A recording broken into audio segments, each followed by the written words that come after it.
Senator Champion talked about the fact that, you know, we probably shouldn't be looking at one-size-fits-all solutions, and yet here we are looking at a one-size-fits-all solution. Senator Westland mentioned that school districts already had the ability to write into their contract the various trainings and roles and responsibilities that the SRO would have to meet their individual community needs. And I appreciate that, Senator Frentz, we have finally decided to engage with our law enforcement community. But let's not forget that this original language that was passed, the original language that we were asking for to be changed in a special session, and the language that we're trying to fix now was in the governor's education omnibus bill last year.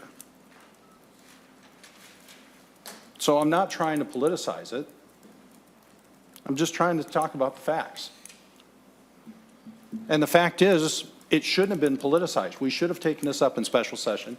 We should have not waited until we were 9 months into the school year to finally fix this. And I appreciate the fact that we are fixing it. And I appreciate the fact that our law enforcement partners want to see us get SROs back into schools. I want to see SROs back into schools.